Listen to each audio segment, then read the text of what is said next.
This is the Panasonic S5IIX, and this is the Leica SL3. So, Panasonic S5IIX, Leica SL3. Is it the same camera or not? The SL3-S came out earlier this year, and everybody tells me it is the same camera as the Panasonic S5IIX.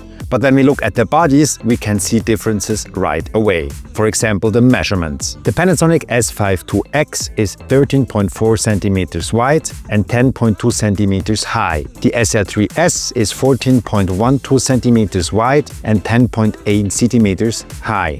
The S5IIX is 9 centimeters deep and the SL3-S is 8.2 centimeters deep. Overall, the Leica is a little bit bigger.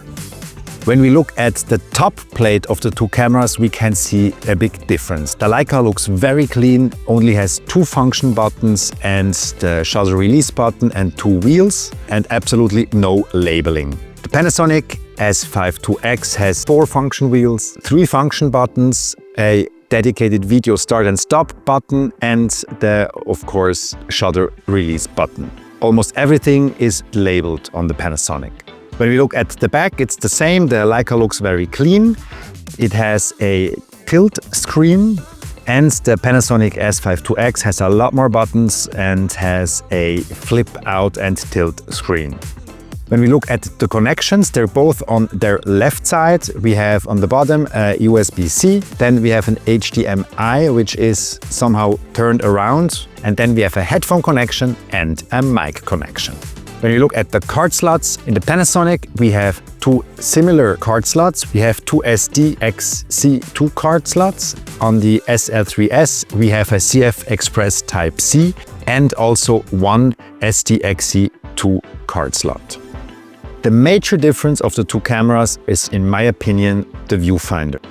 The Panasonic viewfinder is okay, but the Leica SL viewfinder really shines.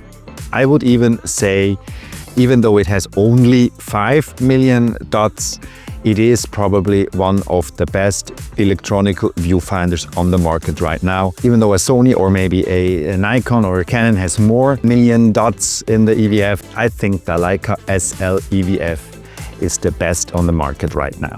And of course, the menu of the two cameras are very different. The Panasonic S5IIX is okay, but the Leica SL3-S menu just is much easier and much cleaner and, for me, much more intuitive. On the S5IIX, when I have to change something, I sometimes search for minutes until I find the setting I want to change. I own the S5IIX for about 1.5 years now, and it is my video workhorse. The Leica SL3-S has improved in video features. This SL3-S is not my camera, it belongs to Alexander Görlitz from Photo Görlitz. Alex loaned me this camera to do a few videos. This is the last one I'm gonna do. After that, I'm gonna send it back.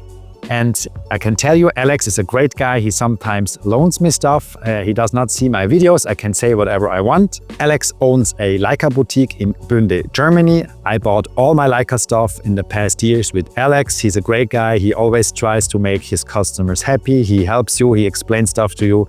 He's a really, really great guy. If you're looking for something special, check out his used section as well. He has a big collection of used Leica stuff. It's fantastic. Now, as you maybe know from other videos, I do own a Leica SL3 for my photo stuff. It is my photo workhorse because, of course, I like it with the 60 megapixel. The S5IIX has 24 megapixels. S has the Leica SL3, also 24 megapixels. Both cameras, they say, have a hybrid autofocus, so it's maybe the same focusing system. There is a rumor, it's not even a rumor, there is a collaboration between Leica and Panasonic. They have the L-mount alliance, so you can use either Leica lenses on Panasonic cameras or Panasonic lenses on Leica cameras. Or here I have a Sigma L-mount lens on this camera and I have a Leica lens on that camera. So the L-mount alliance, I think it's a great thing. This is one of the reasons I bought the Panasonic S5IIX, because it has an L-mount and I can use my Leica L-mount lens if I want to, but I can also use all my M lenses with an adapter with the L to M with the M2L adapter, I can also use all my M lenses on the Panasonic if I want to. And sometimes this is a beautiful thing for video. If you want to have prime lenses, I have a beautiful M Summilux lens, 35 Summilux and 50 Summilux lens. Those are beautiful lenses to do videos as well. Of course, they don't have autofocus then.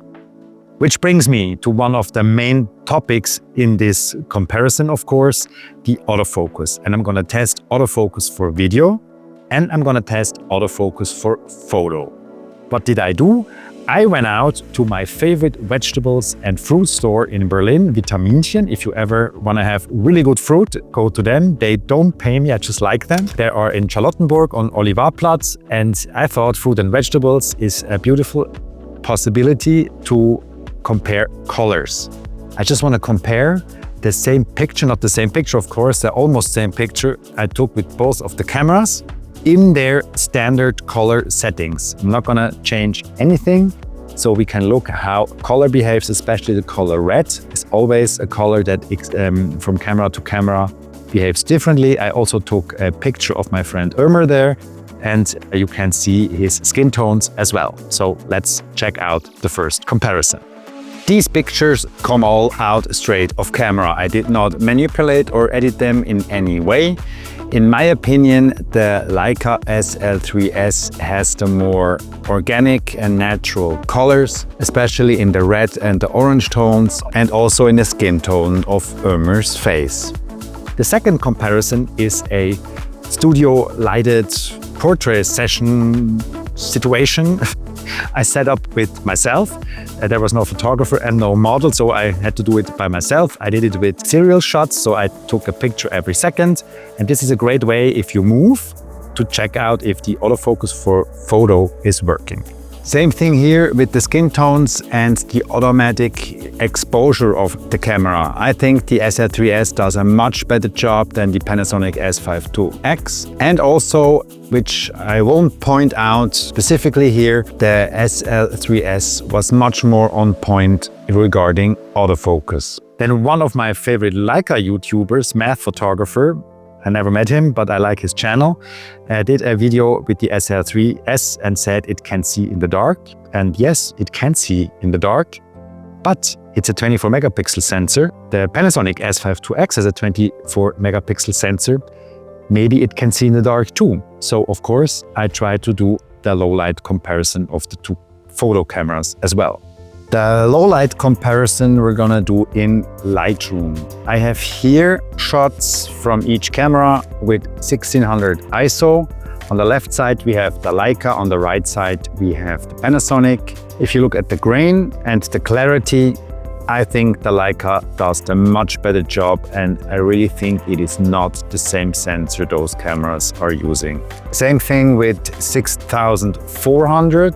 I pushed them the same to see what happens when we push them a little bit and how much we can see in the strongly underexposed parts. In terms of what we can see, I think they're doing the same, but again, I think the Leica sensor does a much better job in rendering everything. If we go higher with the ISO, we now have on both 16,000, and I also push those again so we can see what happens in the darker parts. And here I would say the Leica shows us a little bit more, especially when we, for example, check out here. I mean, it's also grainy, it's not really usable, but I think the Leica has a little bit the finer grain than the Panasonic, so that's maybe why I get the impression that I'm seeing more. On the Leica now we have 64,000, and on the Panasonic I have 51,000, so a little bit less. Why am I showing this? Because 51,000 is the end with the Panasonic S5IIX. On the Leica, I can go up to 200,000. And also here I see if I push it a little bit, I can see much more, and it looks healthier than when I push the Panasonic with 51,000. I really think low light, even though they have the same sensor size, the Leica win by far. Here you can see it is the newer camera. Let's now talk video. The Panasonic S5IIX is a fantastic video camera. Last year, for example, I had to do a big corporate job. I can't tell you what it is, unfortunately, but it was a big job and we had to shoot it in Blackmagic RAW. So I got the Blackmagic Video Assist and I put it on the S5IIX and I could shoot in RAW. And it was absolutely mind-blowing, the results I got. And I had autofocus because I tested at the time the Blackmagic Pixie as well, because of course this records natively Blackmagic RAW, but it does not have any autofocus. I know NAB 2025 now, they introduced a software update that at one day is gonna come to the Pixie and then it can also have autofocus. The moment that happens, I'm probably gonna test it again. But I decided to stick with the Panasonic at the time because the autofocus was that good and the project involved people and I had to run around with a gimbal and be among people. And it also involved pet shots, product shots from sometimes not easy surfaces, like there were shiny surfaces, there were dark surfaces with not much contrast, and it almost never failed me. And if it failed once, I just did a second take and then that was okay. So I'm very, very happy with the video and the autofocus on the Panasonic S5IIX. But of course, now the SL3-S is out and maybe it is as good as the Panasonic. First, we're gonna look at a pack shot situation. I took a little Playmobil figure of Doc Brown from Back to the Future, my favorite movie, and I just shot it like a pack shot.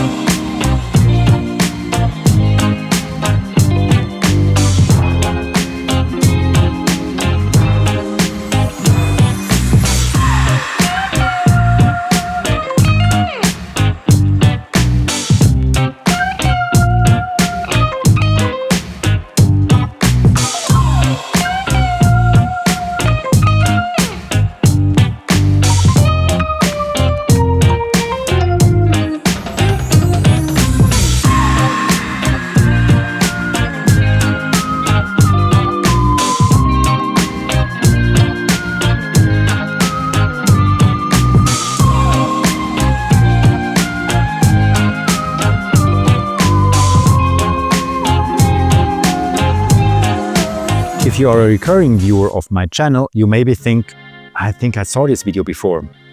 I did a almost similar video comparing the SL3 with the SL3-S. And it's the same setup, but not the same cameras. So if you are a recurring viewer and you have not subscribed yet, this would be a great moment to subscribe because it helps my channel grow. And I promise you there will be another comparison like this with the Panasonic S5IIX and the Panasonic SL3. I'm finishing that right now. It's gonna be my next video, one of my next videos that's coming out. And if you want to see the comparison of the SL3-S and the SL3, check the link in the description.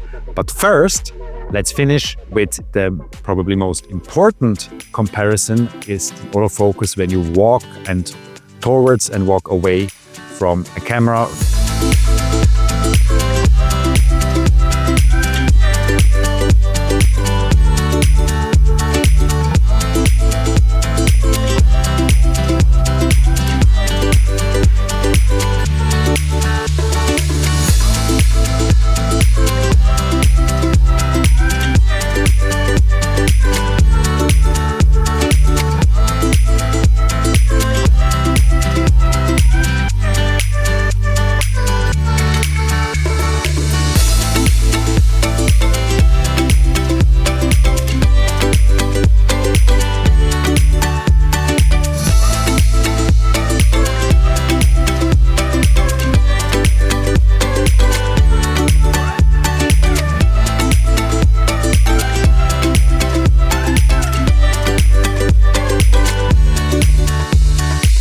Will I now give away my Panasonic S5IIX and go to the SL3-S, turn it in? Probably not at the moment. I really love my SL3. I use it for photo. I love the 60 megapixel for photos. I sometimes had in emergency situations, I had my Panasonic with me when, for example, I had once a problem with when I still owned the SL2 that it just was not working anymore and I had to do a professional job. So I took the Panasonic, which worked fine. But the photo handling and everything, I still think for me, it's easier with the Leica. Maybe it's just because I'm more used to it and that's not something bad with the Panasonic. It is a fantastic photo camera as well. I already own it. I have some accessories for it. Of course, I have accessories for the Leica SL series as well. So the SL3-S would come in very smoothly into my collection. But at the moment, I don't see the need to change because honestly, I still think on the firmware side, the autofocus for video can be improved on the SL3-S. It is way better than the SL3 one. It's worlds from the SL2 series. So it's very close to the Panasonic, but it is not 100% there yet. So, sorry Leica. I love the SL3-S. I think if you do not own any of those and you want to use it as a photo and a video camera, I probably would go SL3-S. If you want to go video mainly, I would go with the Panasonic still. That said, I did a lot of Leica stuff the past year. Maybe I will do a little bit more other stuff in the future. If you would like that, please put it in the comments. If there are themes or it can be Leica or non-Leica stuff that I should make videos about, give me some inspiration. It's very welcome in the comments, and I still try, after 2 years, I still try to answer or to react to every comment you give me. And criticism is welcome. Of course, if you like the channel, it's also welcome. And if you have questions, I always try to answer them. Thanks for watching. If you have a Panasonic S5IIX, check out my video about the small rig cages. There are 2 different cages out. I compared them and I choose very wisely, in my opinion. I choose one. And if you want to have a cage for the SL3-S, or if you want to mount it as a video camera, if you own an SL3-S or if you own an SL3, you want to mount them, I did a video about that. Stay curious.